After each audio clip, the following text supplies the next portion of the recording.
Hi, everybody. Welcome, welcome, welcome.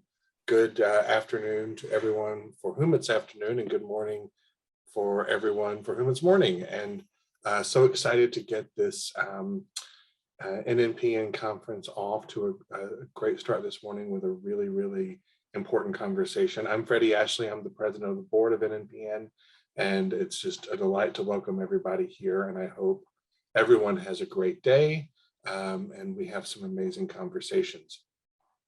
I was asked today to share one thing about NNPN that inspires me, and it's hard to pinpoint just one thing, but I think if I could sum it all up, I would say that the thing about NNPN that inspires me most is the fact that we are always looking to make better our mission to serve new plays and playwrights in the American theater, and that we keep finding innovative ways to make a more equitable and just field. And it's a really inspiring thing to see that play out.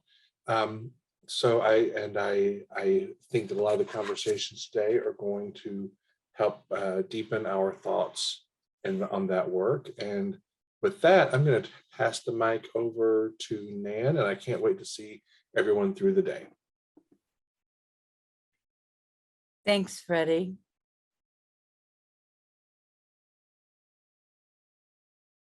Thanks, everybody, and to the, oops. There we are. Hi, good morning, good afternoon, wherever you are.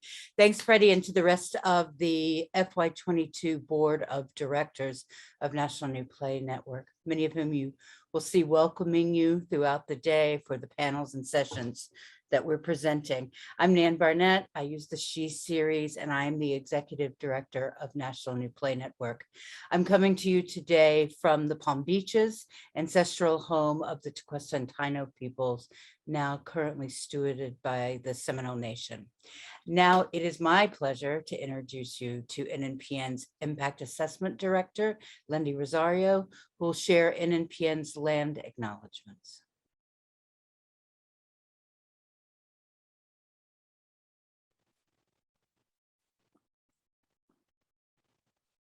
Hello, my name is Lindy Rosario. I use she, her, hers pronouns. And I will be sharing the following land acknowledgements.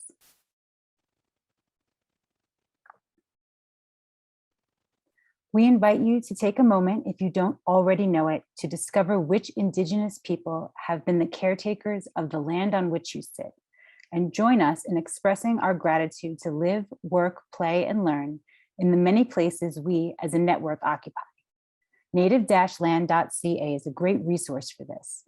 During our time together, when you are asked to share where you're from, consider sharing not only what the place you live is called now, but also acknowledging the people who were the first stewards of that land and continue to live there now and pay the debt for allowing others to be on their homelands. National New Play Network takes this time to do this because we believe land acknowledgement is an important disruption. It's a time to consider the history of the lands and waterways that we are privileged to call home, and to acknowledge that within that history, American Indians, Alaska Natives, and Native Hawaiians exchange millions of acres of land through treaties for basic needs and rights, despite the fact that every treaty was broken by the US government. The following acknowledgement of what to keep in mind as we participate in this digital space is written by Adrienne Wong of Spiderweb Show. You can find more about her work via spiderwebshow.ca. Since our activities are shared digitally to the internet, let's also take a moment to consider the legacy of colonization embedded within the technology, structures, and ways of thinking we use every day. We are using equipment and high-speed internet not available in many Indigenous communities. Even the technologies that are central to much of the art we make leaves significant carbon footprints, contributing to changing climates that disproportionately affect Indigenous people worldwide. I invite you to join us in acknowledging all this, as well as our shared responsibility to make good of this time and for each of us to consider our roles in reconciliation, decolonization, and allyship.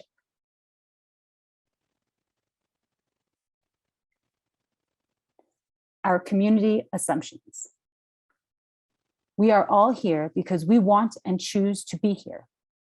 All systems of oppression exist. We all contain many identities that intersect.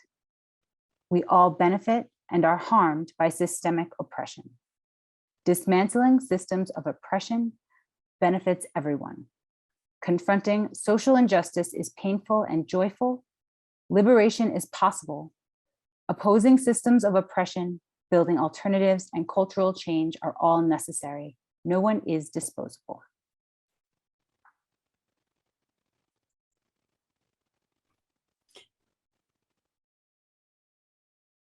Thank you, Lindy.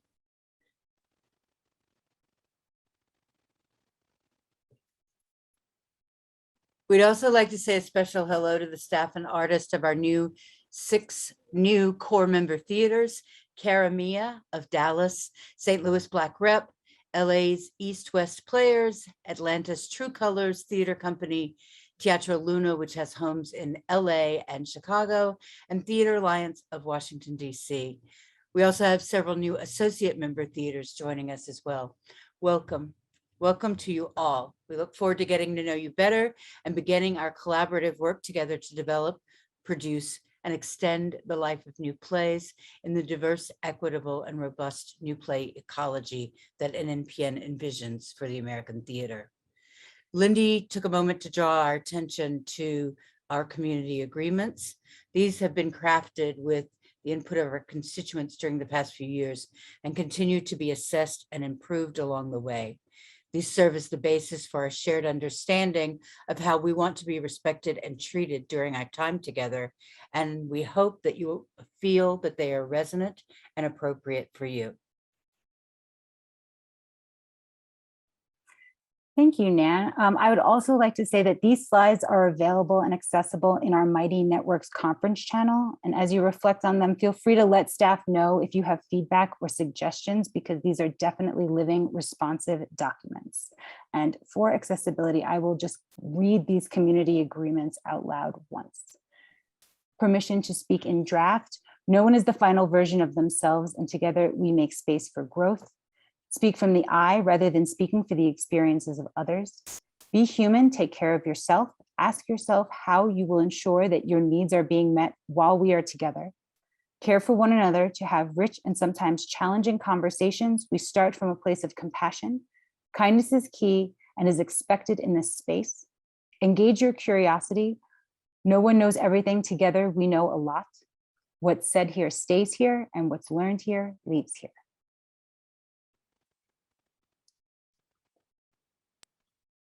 If you need anything over the course of the day, Monica Montoya's NNPN's communications manager is monitoring the Mighty Networks conference channel.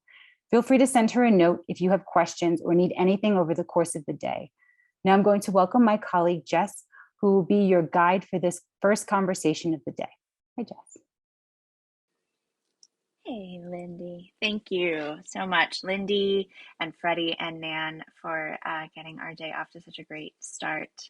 My name is Jess Hutchinson. I use she, her pronouns, and I sit on the unceded territory of the Council of Three Fires, colonially known as Chicago, Illinois. And did I say this already? I'm the engagement director for National New Play Network, and I am just thrilled to be here with all of you today.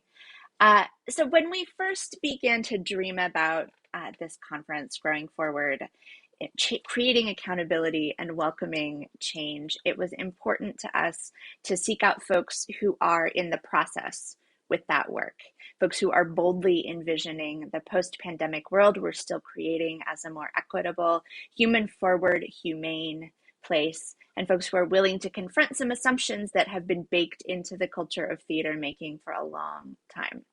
And so I am thrilled to introduce you to 4 artists, 3 for sure, one who we hope will join us shortly, who I know is in a tech situation, and I hope everything is all right. But definitely 3, hopefully 4, who I deeply admire and who are doing that work right now. They are part of the No More 10 out of 12's movement, and I am grateful to them for joining us today. friends, if you want to pop on your cameras. Yeah.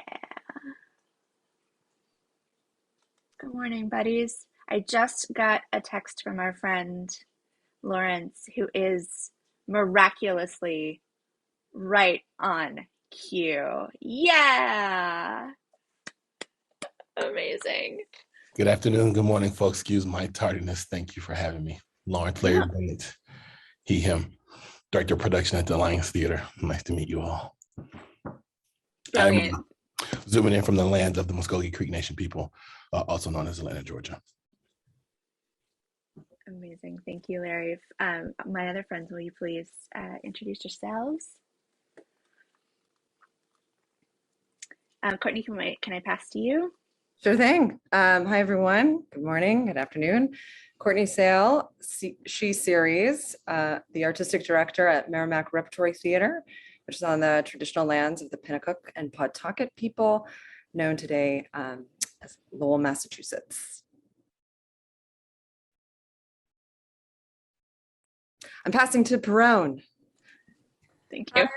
Good morning, good afternoon, good evening. I'm Perone Yusufzadeh, she, her, hers. I'm the producing artistic director of the Colorado Springs Fine Arts Center at Colorado College, but I'm zooming in from the land of the Shasta, Tacoma, and Lithgowa peoples, colonially known as Ashland, Oregon. Over to you, Lindsay. Thank you. Hi, everybody. I'm Lindsay Jones. I'm a freelance composer and sound designer. I use he, him, his pronouns.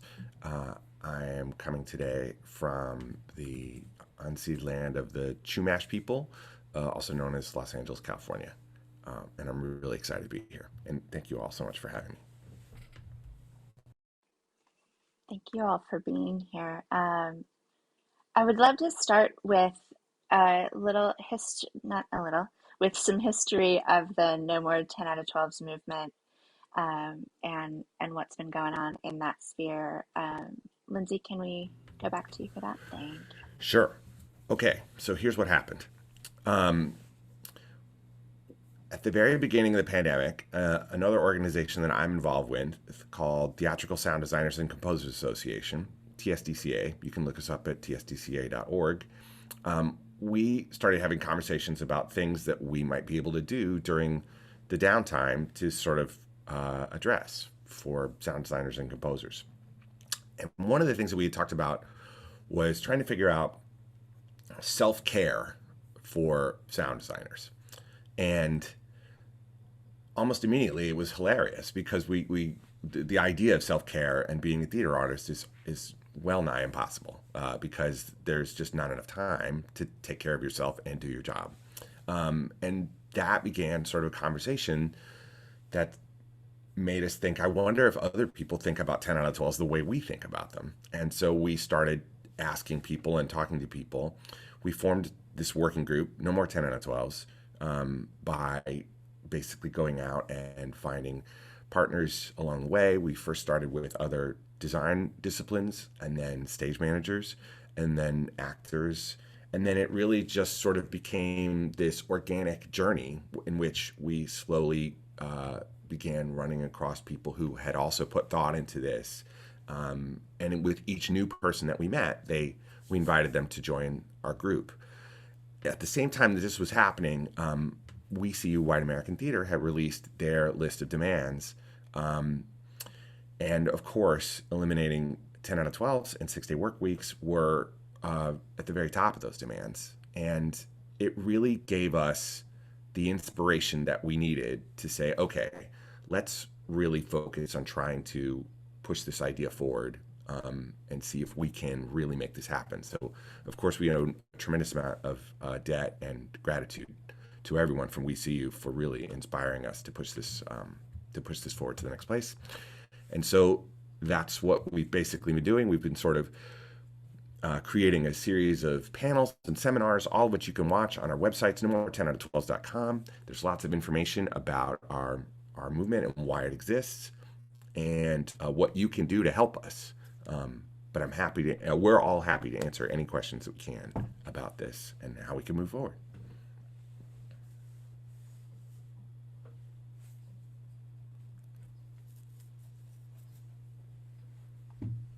was getting the website and lost my little Zoom box. I'm back now. Thank you for that, Lindsay. I'm curious if so each of you comes to this work from a different vantage point artistically and in terms of your relationship to the institutions where you make your work. So I'd love to hear also from all of you about the impact of working on this, doing this movement work across disciplines, and the implications that the working group's vision has for you, both as individual artists and as members of your leaders in your institutions.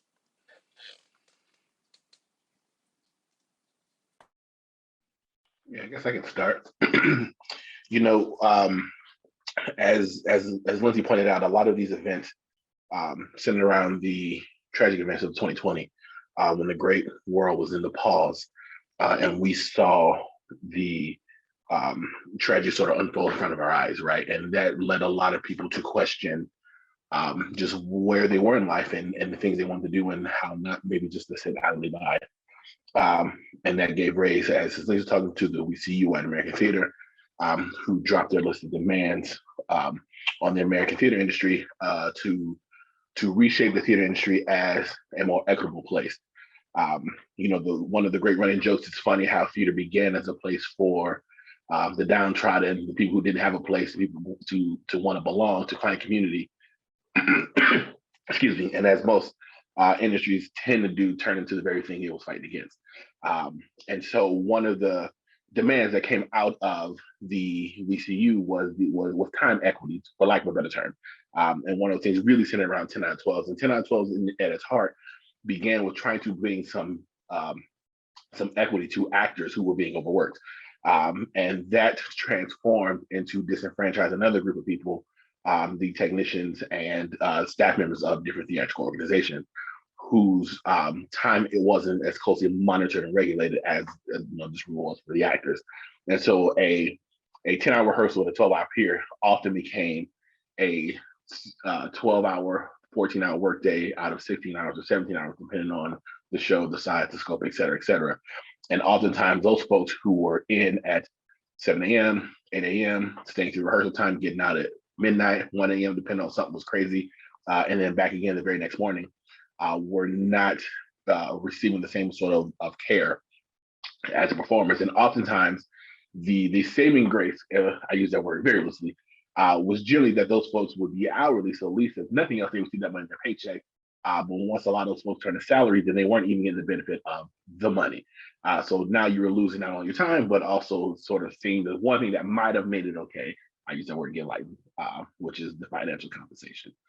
And so what this does is allow us to really look at the industry with a very discerning eye. Oftentimes when I work at different organizations, it's one thing if you're an internal person sort of shouting out the mountain, like, we need to change our ways, but it's a different thing when guest artists come into your organization, they start saying you need to change your ways. Somehow it carries a little more weight. So having the WCU demand and this collective people saying that this is felt across the industry gave the leverage I think needed to really start to take a hard look at our organizations and how we operate. And so as we started to move through the document, really starting to understand the foundation with which it came from, really starting to understand the impact with which they were trying to bring to the forefront, started to really make us look like, how do we want to live our values? Oftentimes, I currently work at the Alliance Theater. Like many, we are 501c3 not-for-profit, which really means that we are a mission and service-based institution, right? As a lot of nonprofits, you know, we have a mission that is based in community.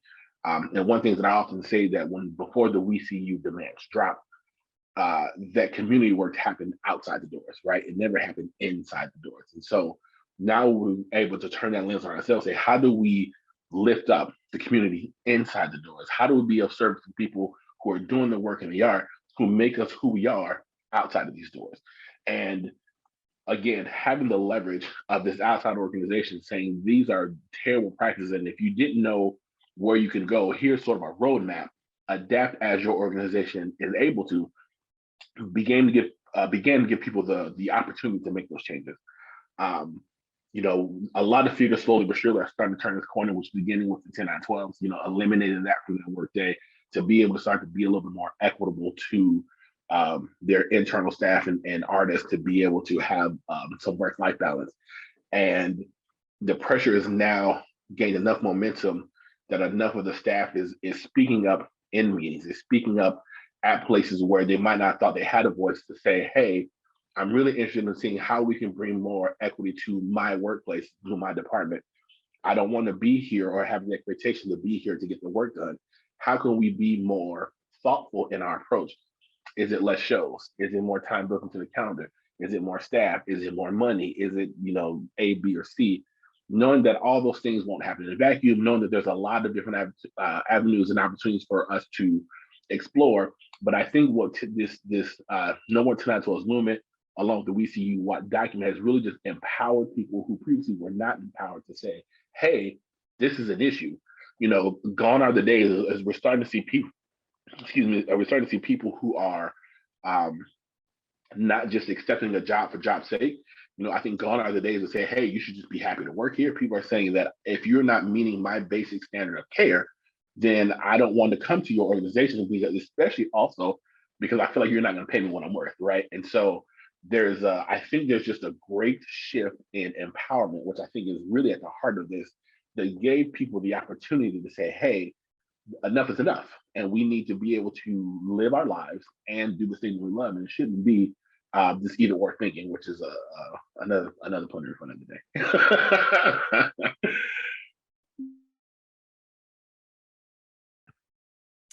I just want to yes and everything Larry just said, and add that I think this has been also a time of realizing that all of these things that we've inherited in terms of the way we make theater are not laws of nature.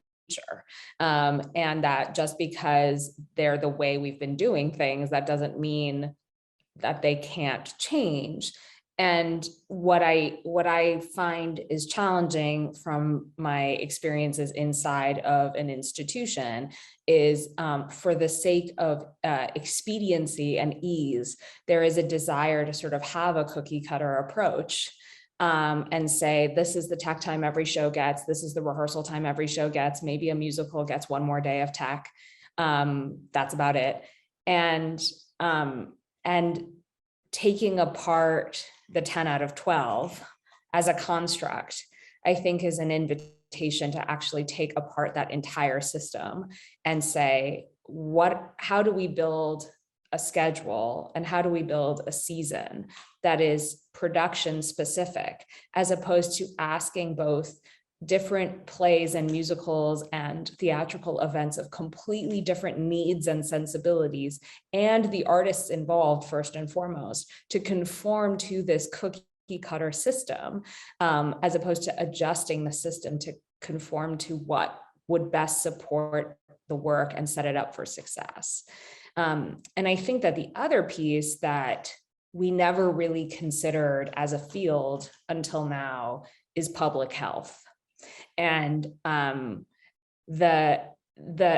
number of times that as a director, I worked through a fever, I, went to tech with a little cup of cough drops right next to me, and, just in a way that was both really detrimental to me, but also put other people at risk. We didn't think about that until it was COVID-19. And, for all of us to be able to take care of ourselves, as well as the artists among us who are working with chronic health conditions, and not to mention, and this is a separate issue, caregivers, working parents, the system never supported that. It asked us to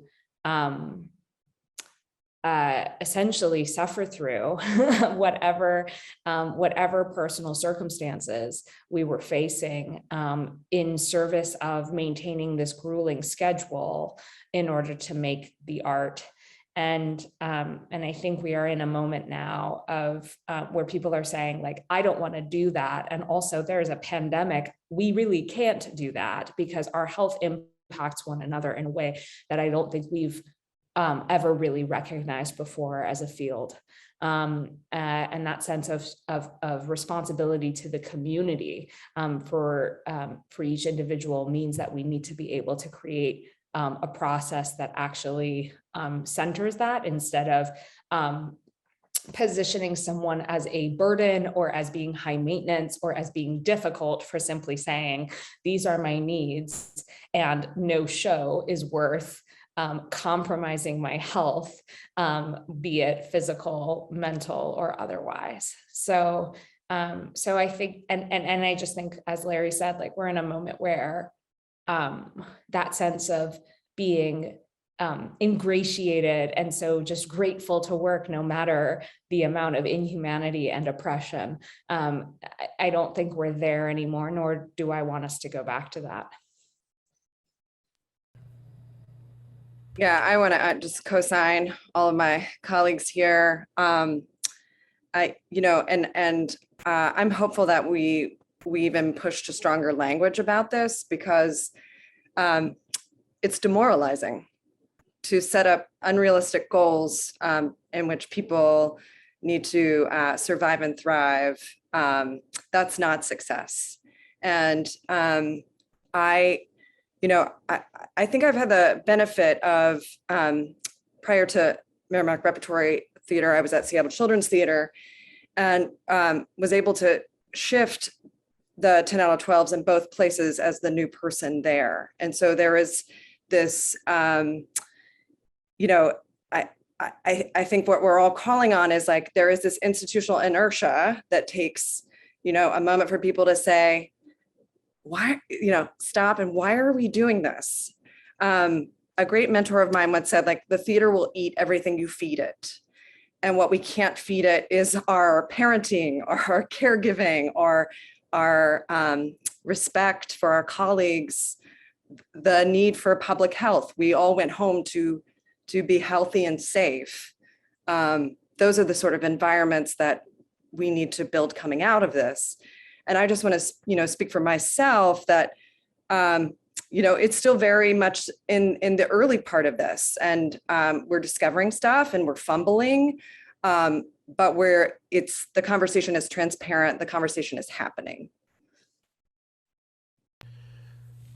So I'm mostly watching the chat and seeing all the comments of the chat. So I'm going to try and fill in some things, some details that are going by, just because there have been questions, and I want to help give people more context, seeing as I was tasked with giving you the history, and then I totally failed at parts of it. So the first thing I want to say is that what is a 10 out of 12? For those of you who don't know, essentially a 10 out of 12 is a mandate that is created by Actors Equity Association, that their union members can only work 10 hours in a 12-hour span in a certain day. That is a guideline by which they operate. The reason why no more 10 out of 12s is basically focused on the concept of 10 out of 12s is because Actors Equity is the only theater union that has any type of rules about how long their union members can work in a day. I'm a member of United Scenic Artists, which is the union for designers. There's no such rule. Even in IATSE, which is a very large union, there's no rule there either. They can work as long as they want. And people have asked, like, well, when did 10 out of 12 start? We went back and sort of did the research. What we've discovered is that we believe they started in 1942. So that was almost 80 years ago, if you can believe such a thing. And what the history shows us is that essentially before 1942, there was no rules at all about how long you could work, and people were working routinely 16 hours a day. And so at the time, Actors Equity sort of said, okay, we'll make this compromise of 10 out of 12, and that will be the thing that will just keep us from working with no limit whatsoever. And it's my personal belief that I think they made that as a temporary rule with the idea that they would go back and fix it, and then they never did. So that's the first part of it. There is the other half of it, which I was alluded to by both Larry and Pearl, which I think is really important, which is we're currently in sort of a labor shortage. Basically, all of industries are in one, but theater is in one too in this moment. And people are now beginning to sort of make qualitative judgments on their working environment as to whether or not they're willing to commit to them. And my experience, me personally, what I'm seeing is usually the jobs that are sort of done in the design world that are done by people in their 20s, which are sort of low paying design jobs or assistant design jobs, or people who are working as engineers or crew. A lot of those folks they've wandered off because of the pandemic, and they've gone on to other job fields where they'll get paid more. And so I want to make it clear that this is no longer a theoretical of like, hey, what if we did this? Could we have results? The truth is that we, as a theater environment, we have to become a more competitive with other industries for our job marketplace. It's essential for the sustainability of our industry. So it's not just about like, wow, these hours are difficult to maintain. It's about, we have to do this. We have to make this pivot for our survival, and to continue to allow fresh voices into our industry. And then one more thing, and then I promise I'll move on. Just you can go to our website, nomore10out12s.com, where we sort of lay out the argument of what exactly is the problem with 10 out of 12s and 6-day work weeks. But essentially, it comes down to 4 primary points. The first is it's unsafe. As people work longer hours, they become less careful, they become less focused.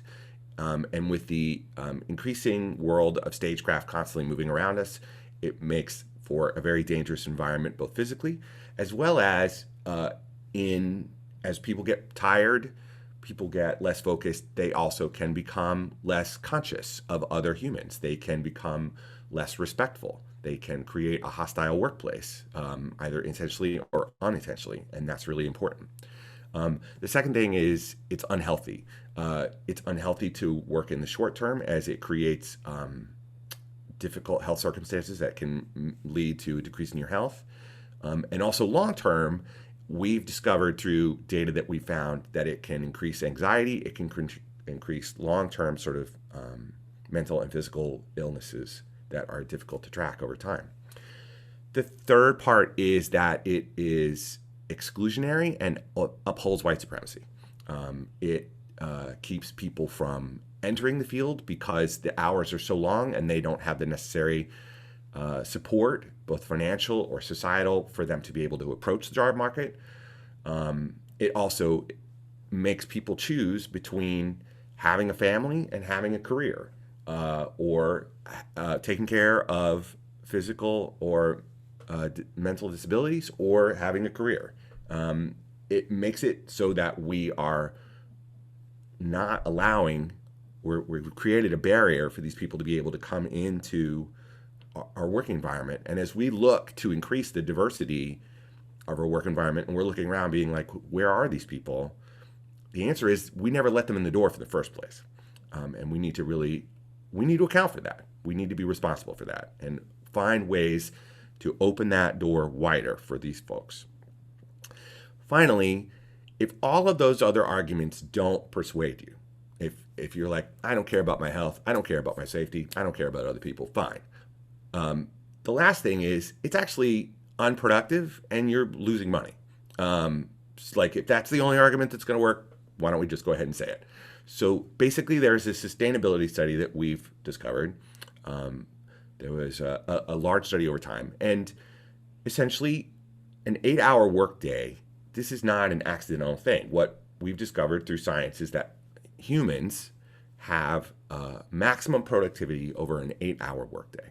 Any longer than that, there's going to be a drop off in their productivity over time. And if you make humans work successive days with long hours, each of those days will become less productive over time. So there is a general consensus about 10 out of 12s, which is let's jam all the hard work into as few a days as possible because that will be the most effective use of time. And that's actually scientifically not accurate. The longer you work, people, the less productive you'll be, and therefore, the more money you'll end up losing. So what No More 10 out of 12s is asking for is to reallocate the time, not cut the hours from our schedules, but to reallocate them to another series of days so that so that the schedules become slightly elongated, but they are the same amount of hours over those periods of days, which allow us to be able to work most effectively and most safely and healthily with each other. And now I'm going to pass this over to everybody else. Thank you. Yeah, thank you for that, Lindsay. That and I'm curious to hear how that. I just had 6 questions popping in my head at the same time. So from each of your different artistic, like you're all approaching art making differently, right? And some of you are doing double duty as artist and administrator.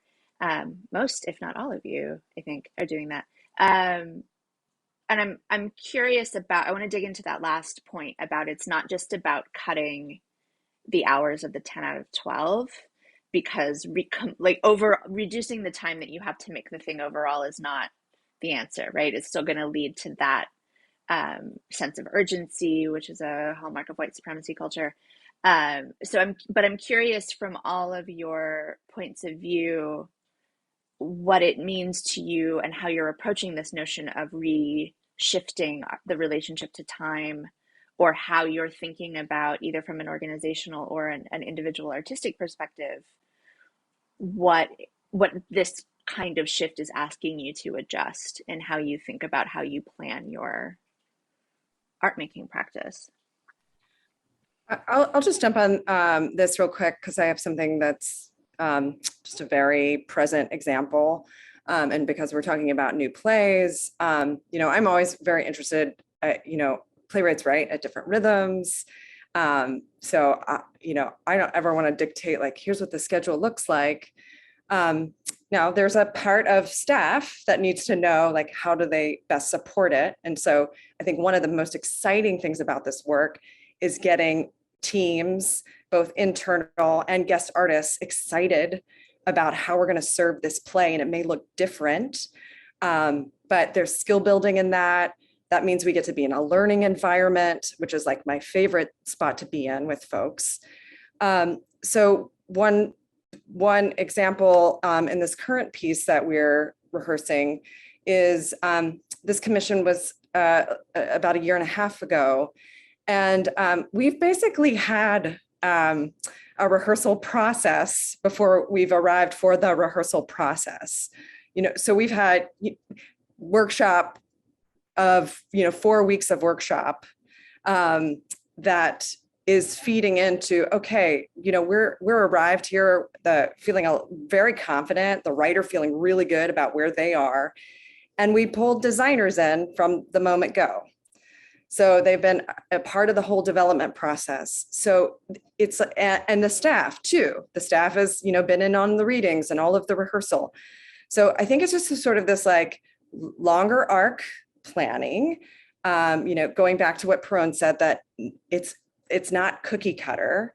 And then the like really exciting possibility and potential to place everyone in this space of learning.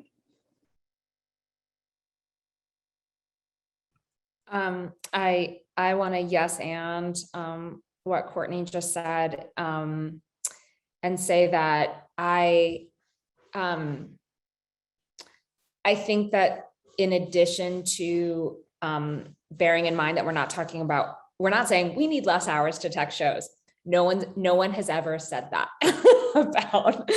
about tech. But we can, it's about redistribution. And, again, to the point of the cookie cutter approach,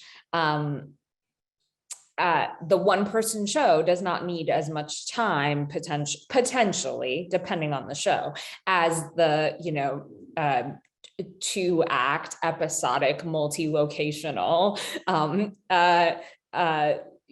psychological realism drama.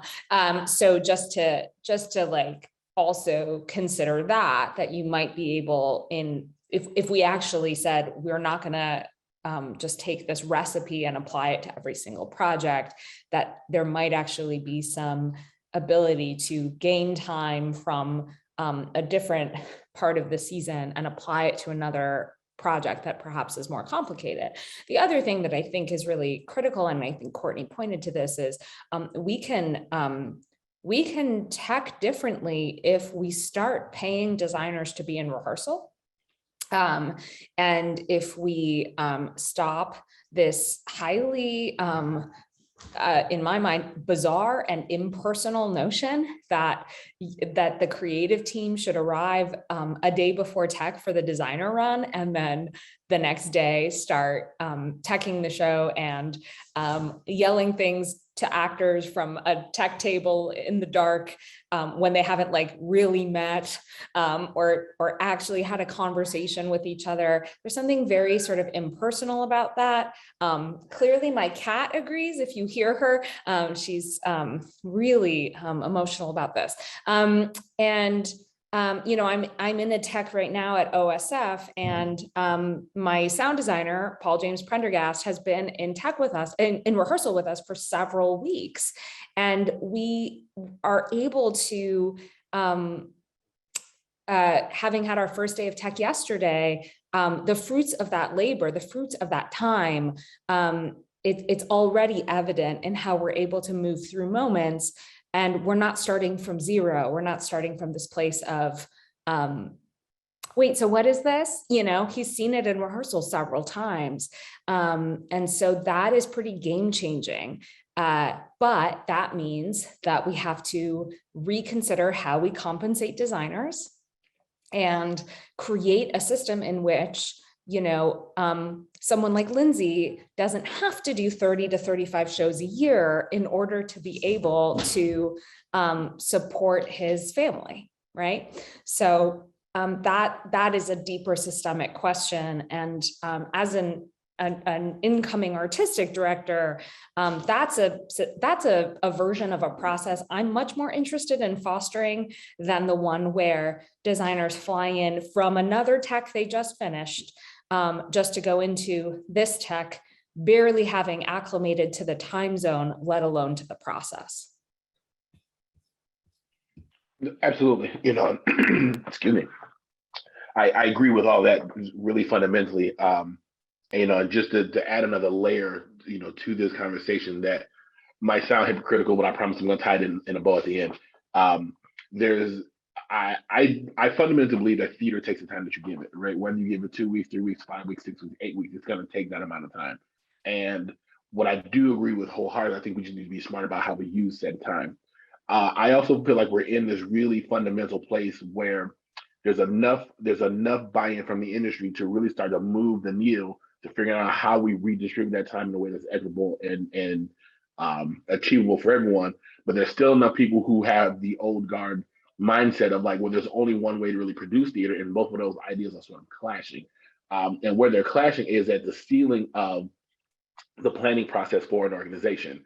So to talk about this a little bit from the admin perspective, right? One of the issues that really has to be addressed is this idea of budgeting a season before we know what the season is, getting that board approval, and as well as allocating time to make sure that at our bottom line, we can maintain jobs, right?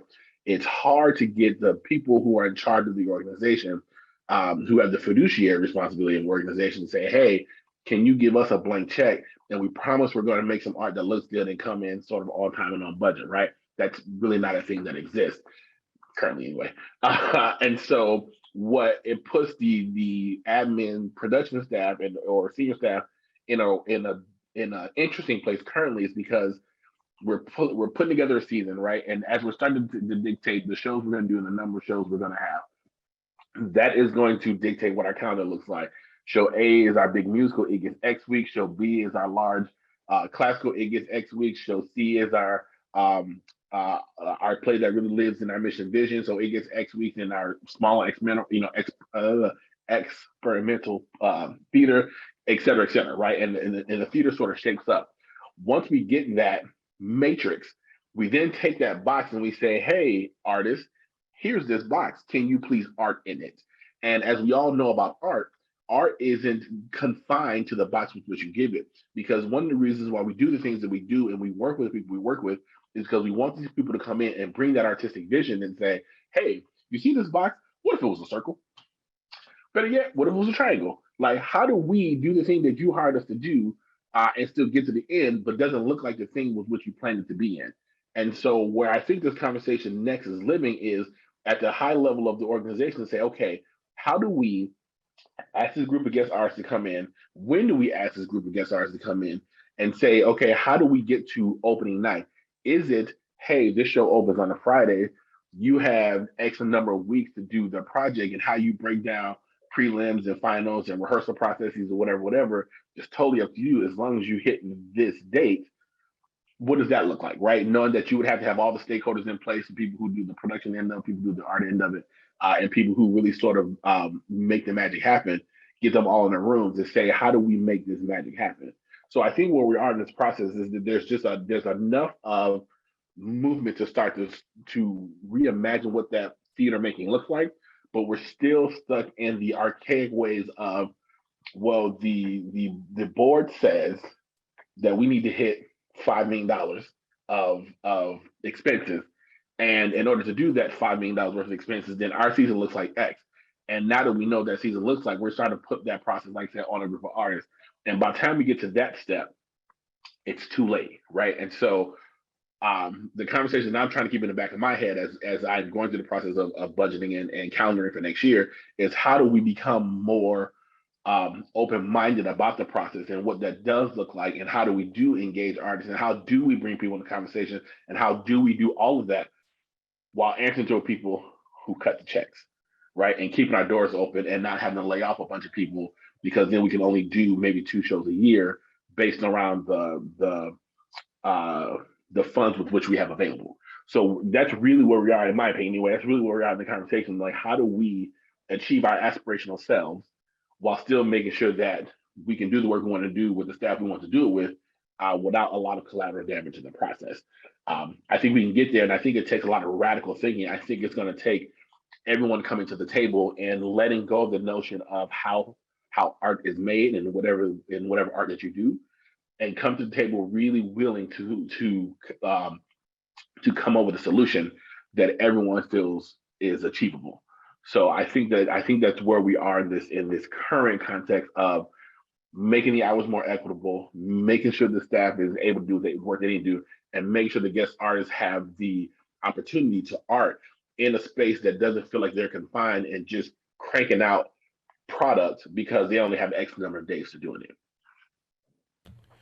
Yeah, and just to follow up on Larry's points, which are really terrific. The first thing I want to say is that there's been some questions in the chat of like, well, can I just put no more 10 out of 12s on my contract and will that solve everything? I don't actually know the answer to that specific question, but what I can tell you is that 10 out of 12s are actually, they're a maximum. So there's no reason why a theater or a producer couldn't commit to doing less hours. There's nothing contractually keeping you from doing that right away.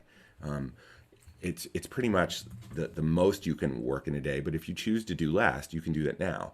In terms of how the sort of grander scope of how these things are being renegotiated, relooked at, as we said before, because 10 out of 12s are under the jurisdiction of Actors Equity, we're sort of dependent upon those contracts being renegotiated as they come up. So, for example, on Broadway recently, all of the shows that came back that had been previously on Broadway and are now coming back, they all committed to not doing 10 out of 12s as part of the conditions of them returning to Broadway. However, plays that were not previously on Broadway before the pandemic and are new to it can do 10 out of 12s because they're still operating off of the old contracts that were negotiated pre-2020.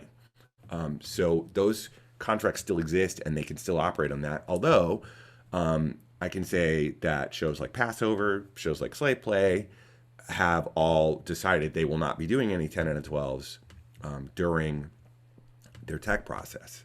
And Slave Play has also been doing 5-day work weeks, both in rehearsals and in the tech process, which is also really exciting and great. There's another question from Gavin about have we had conversations with the Dramatists Guild about this yet? I actually spoke to them this past week. As of yet, they have not taken an official position. I'm hopeful that they will. If anyone wants to encourage them to do that, please feel free. And finally, to what Larry was saying about the idea of radical thinking and trying to reshape your organization in order for the budgets to operate and work out. One of the things that No More 10 out of 12 has on our website is on the solutions page, there is a list of over 100 organizations that have committed to No More 10 out of 12s and or 5-day or 6-day work weeks. And I'm willing to bet that one of those theaters is probably about the same size as your theater. So I encourage all of you to read that list and see if you have a theater that you're like, oh, this theater is about the same size and operating budget as my theater is. And please feel free to reach out to that theater and ask them what they're doing, how they're doing it. None of this is set in stone, and we all know that all theaters operate slightly different from every other theater. But that being said, there's lots of ideas out there, and the theater is based around the concept of collaboration and the idea of all of us collaborating as a community to solve this and to help one another is really essential to this entire movement. And we want to encourage all of you to contact your colleagues and really have these conversations, both from an educational point of view, as well as to encourage others to embrace this as well. I just also want to jump in because Lisa asked in the chat how I was able to fund these additional expenses. I want to be clear that what I was referring to in terms of process was here at the Oregon Shakespeare Festival, where I'm here as a freelancer and I'm stepping into a role at the Colorado Springs Fine Arts Center. So I don't want it to make it sound like I've figured it out for the Fine Arts Center yet. However, I do want to point out that in the hyper compressed season production calendar that I have observed in my administrative past, there is, I think that there's, in redistributing time, there is some captured savings actually from having less overtime. Theaters, I think, budget certain theaters, and of course, I can't speak to every size and scale, but only to my own experience. But that very compressed production calendar means that a lot of carpenters and crew members are being paid quite a lot of time and a half. And so if we do redistribute our hours more equitably, I think that there is a way in which it's not actually necessarily more expensive. But maybe the hourly rate actually just is better, and then there's just less overtime,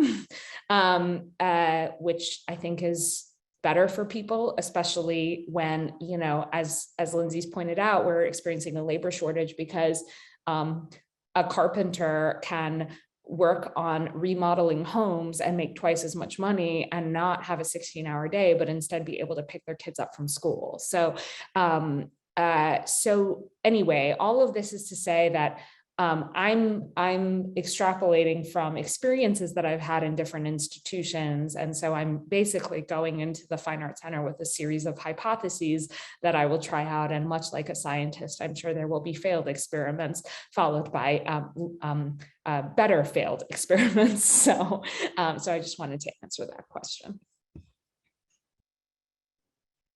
I want to just add two things that are kind of popping up for me, just hearing from this awesome brain trust. One, I think just in terms of philanthropy and thinking about funding as we're moving forward in this practice, because that conversation keeps coming up, I do think foundations, both regionally and nationally. I think this is going to be part of the conversation. How are you taking care of your people who work for you, guest artists, staff? And, to put ourselves in the position where we're not chasing after that thing, that we've already thought about that. But I do think that is a motivator for boards, perhaps, or some other places. And that's something I'm really trying to elucidate with my board, that this is actually key. If your desire is you want this theater to be the destination for artists from all over the country, the first thing is, what is the working environment? So I just think that conversation is important. And then the other piece I wanted to lift up, Larry's comments in terms of talking about the planning process and the budgeting process.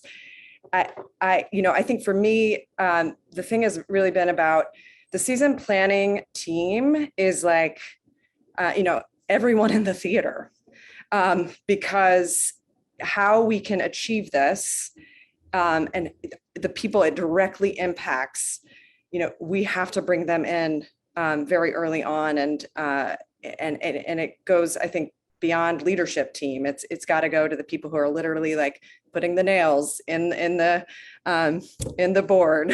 So. Yeah, I mean, I agree with that. I also think it's slightly bigger than that. In just that, at least in my experience, right, when we do the season planning, the show A is budgeted with a certain set of assumptions, right? It's not going to have projections. It's going to be a box set. It's going to be in proscenium. It's going to have 2 actors and blah, blah, blah, blah, blah, blah, blah.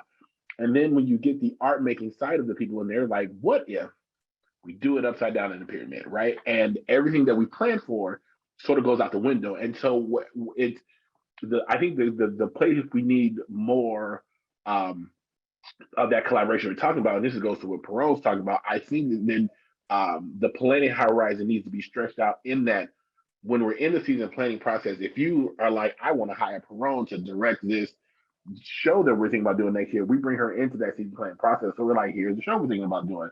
Let's talk about what these ideas look like. So that way, when we actually are in that process, we've budgeted a show that looks like the thing that she's interested in bringing to the table, right? And not that our assumptions as a staff are the assumptions that 6 other guest artists are going to have.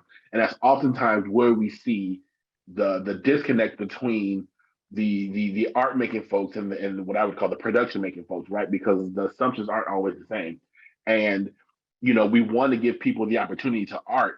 But again, because that box was constructed so long ago, it then throws the rest of that current matrix, right? So where I'm at in the process of how do we redistribute that time is how do we expand that horizon while bringing in the people who are actually going to be leading that artistry to say, what do you think is actually going to look like?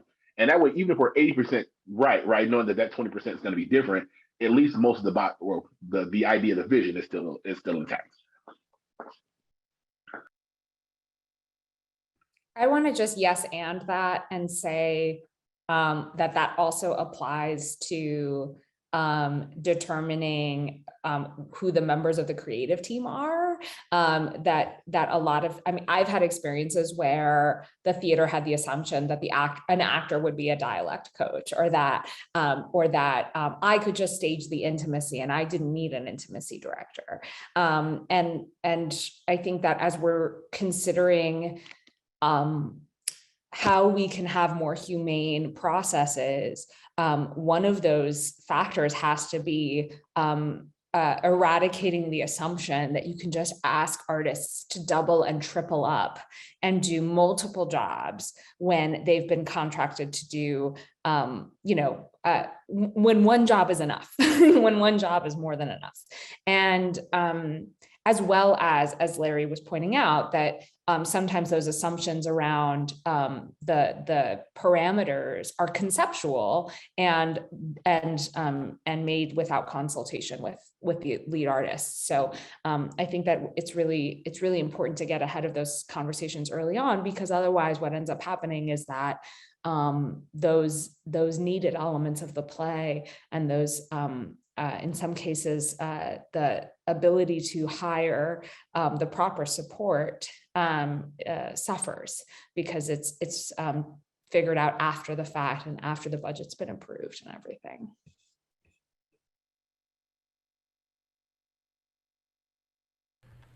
I just want to answer some questions in the chat because that's what I like doing. So the question about who I spoke to at the Dramatist Guild, I was asked to address a committee, and I don't know the name of it. I know that Ralph was there, another of the sort of dramatist administration. So I would say if you would like to talk to them, please feel free to reach out to them. If the theater is committed to no more 10 out of 12s, but it's not mentioned on our website, how do we make that happen? That's really exciting, and we're so excited for you to say that and send us that information. We'd be happy to.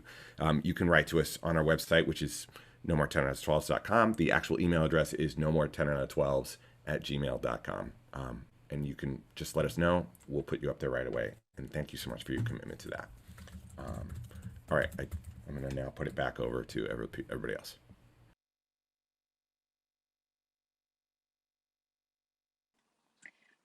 I want to lift up in the chat the notion of including artists with disabilities in the broader discussion of health, and how I'm extrapolating from that comment that some of our rehearsal rooms aren't accessible, some of our theaters aren't accessible to folks who are living with disabilities, and it seems like that is part of the when we're talking about equity, that has to be part of the conversation as well. And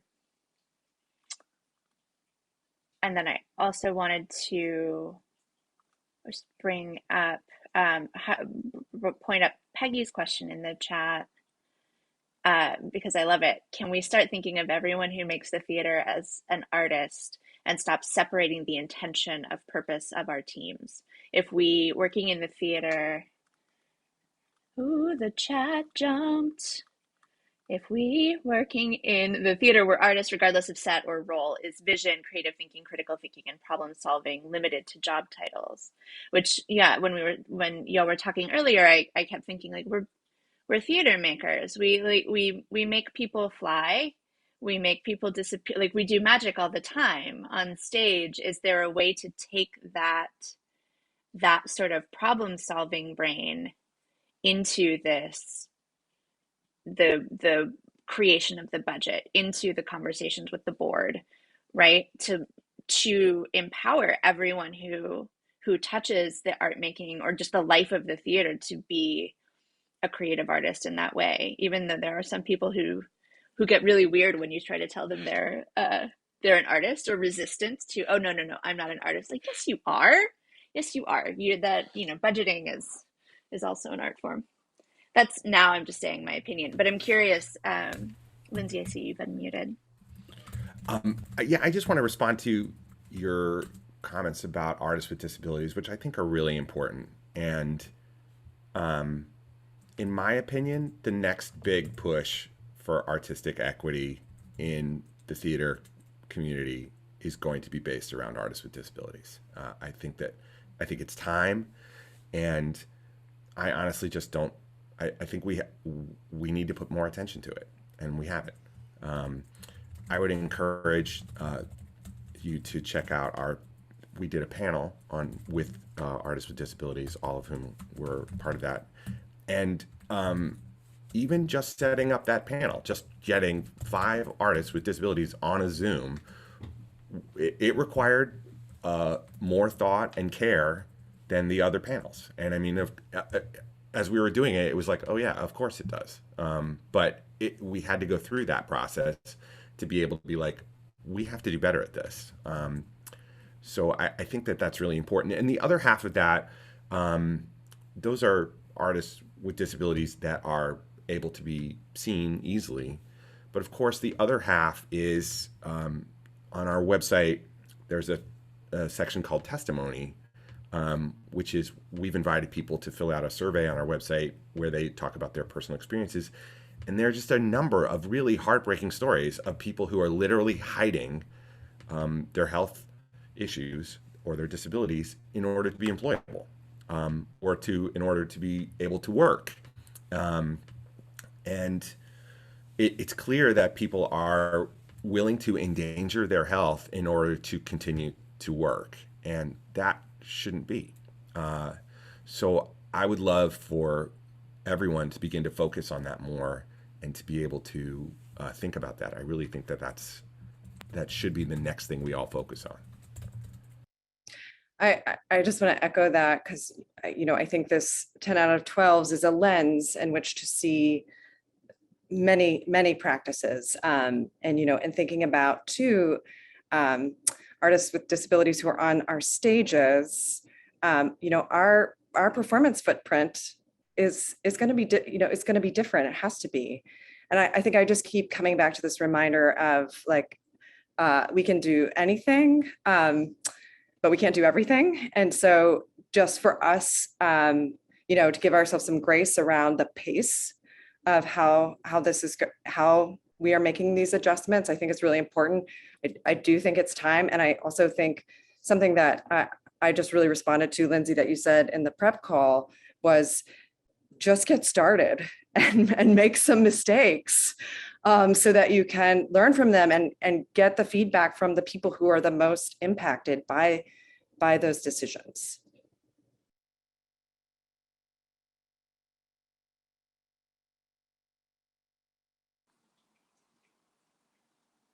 Yeah, I agree with the disability conversation. One of the things I've been talking about in my last job was, bring to my new job, is the idea of just radical access, as we called it, and access in every sense of the term, both societally and physically, right? Like, how do we figuratively and literally remove barriers for people to come see the art that we want them to see, and what does that look like? And that's going to look different from theater to theater, and some places are more advanced than others. Some places, have different barriers to jump through, than other folks. And, so that I think the idea of that access is going to look different depending on where you are. But, one of the mantras I try to keep in mind is radical access, and how do we make sure that we're providing the most access to the most amount of people. So that's the thing A I want to say. Thing B I want to say, I think, goes back to Peggy's comment about sort of, for lack of a better term, separation of church and state.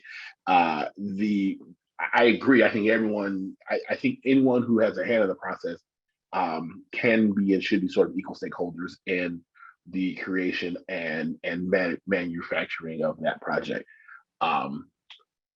Legally, currently, the way our industry is set up, there are very clearly defined lines about who can do what and how far that someone's expertise or vision can go in the creation of that project. And so I think the idea is great, but there are still some lines drawn that protect everyone, both legally and professionally, to make sure that folks aren't held responsible in places that it shouldn't be.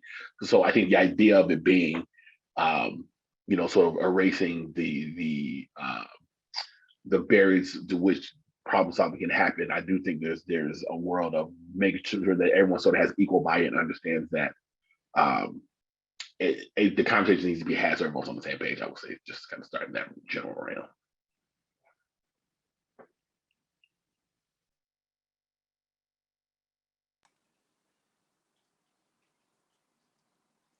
Thank you for that. Friends, you've been doing such an excellent job of answering the questions as they've come up in the chat and in the Q&A.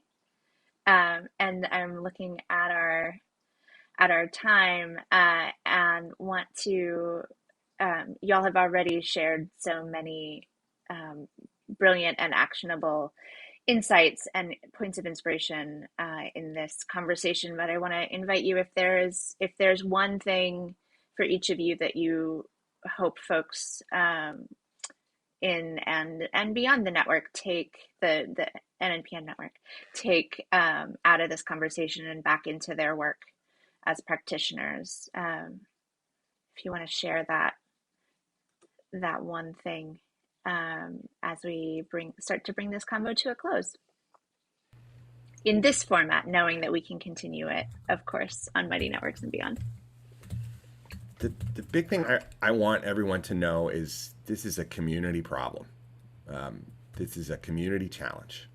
This is not an us versus them challenge. This is not a producers versus artists situation. This is not a situation in which we're railing against some evil entity. This is not that. The reality is we've been operating in this system for 80 years, and we did the best we could because that was the system as it was laid out to us, and we've all came up with our own ways to try to take care of ourselves and take care of one another within that system. And what we've had the opportunity finally to do is to say, oh, hey, this system is actually harmful and we should change it. So there's not, as part of this movement of change, this is not like we're trying to call people out or we're trying to make people feel bad about things that have happened. We've all did the best we could.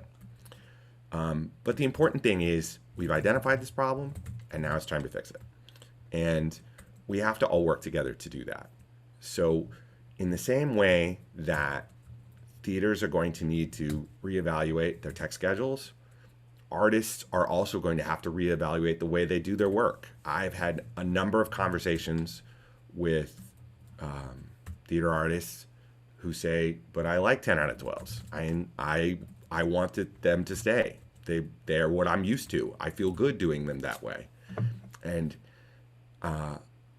it has been an ongoing conversation to get people to look outside of their own personal experiences, to look at the greater theater community, and to look at how we can make our community more sustainable and equitable over a long period of time. We're not just doing this for ourselves. We're doing this for the next generation of theater makers, and hopefully many generations of theater makers that will come after us. So if your response is, but I like the way things are, I encourage you to both look at yourself personally and see why that works that way for you. And then I would encourage you to learn more about how others view this and see if maybe there's a way you can shift that perspective to be more accommodating for everyone who works in this thing and to grow our community larger and more diverse. And then the final piece of that, of course, is people who ask us, what can they do to help us? They want to know how they can assist us in the realm of No More 10 out of 12s. Please go to our website, nomore10out12s.com, and there are 3 things you can do right away. You can sign our petition, which we're collecting signatures to show support. You can fill out our survey in which you detail your own personal experiences of working in a 10 out of 12 environment, as well as 6-day work weeks, and talk about how it has affected you over time. We're gathering that data not only anecdotally, so we can use it to sort of show others, but we're actually kind of putting it into a larger study because, big surprise, there's never been a study on the working environment of theater before. We've all been so busy doing theater that we never had any chance to analyze it. So we're finally trying to collect that data so that we can learn from these things and be able to show hard facts. And then finally, the thing is, have this conversation with your colleagues. Have this conversation with your friends. Email people. Put this on social media. Begin the conversation. Get people just to make the first step of considering change and identifying, oh yeah, things could be different. And just the simple act of creating that conversation among your colleagues and beginning to get them to think outside of the box. And as so many of people here today have said, reimagine, the process of creativity and the process of budgeting, the process of planning, all of those things.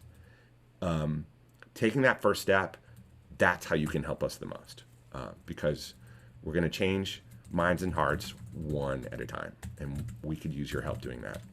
Thank you.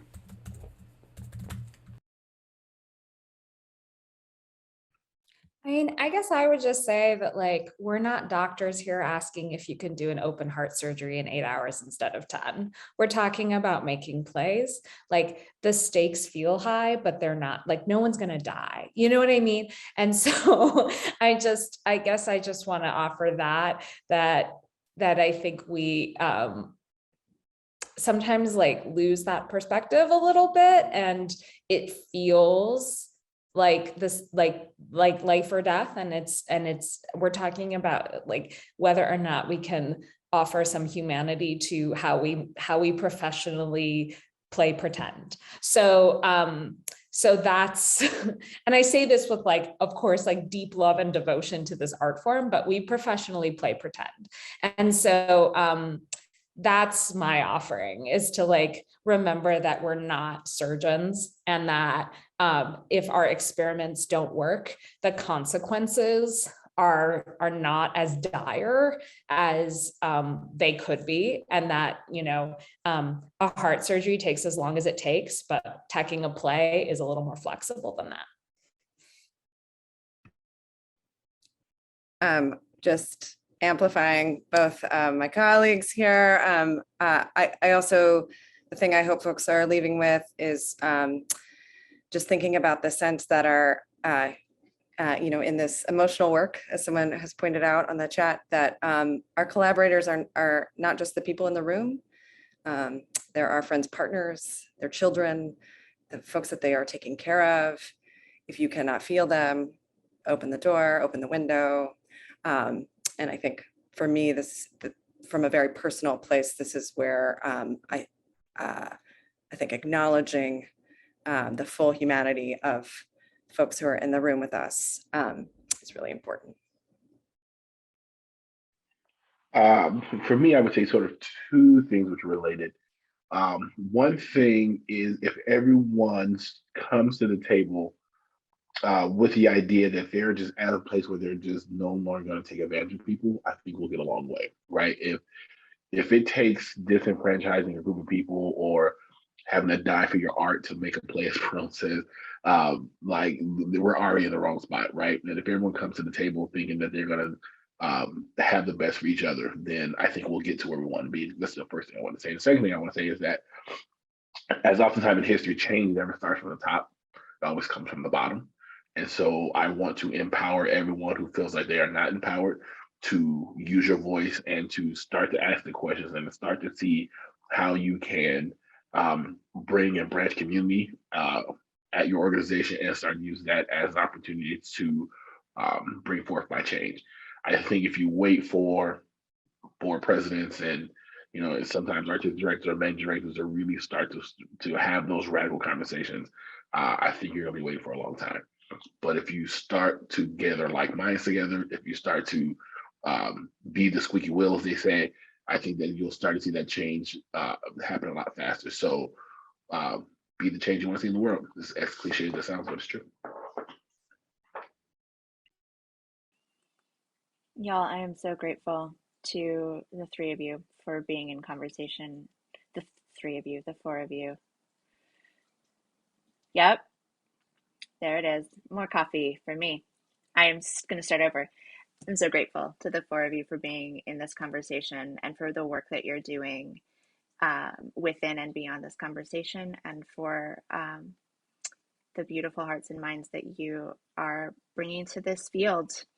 And I just so much appreciation, inarticulate amounts of appreciation to the four of you. Thank you so much for being part of this conference. And thank you to everyone who is in attendance and everyone who I'm confident will watch the recording later. And just big round of applause for the four of you as I invite my colleagues Anne Morgan and Rose Figueroa to join us and tell us what's happening next. Wow, wow, wow, wow. Thank you so much, Lawrence, Lindsay, Courtney, and Perone. What an absolutely inspiring and invigorating conversation to kick off the day. In addition to everything you've offered, I've been so uplifted by everything that's going on in the chat. And I want to remind everyone that this conversation, this is just the start, and that Mighty Networks is where we'll be hosting the conversations throughout the rest of today, and hopefully those will continue long after today as well. So Mighty Networks is also where you'll go and access what's next, the first 2 breakout sessions of the day, which are Waking Up the Civic Imagination and Transformative Justice Organizing from the Bay Area theater community.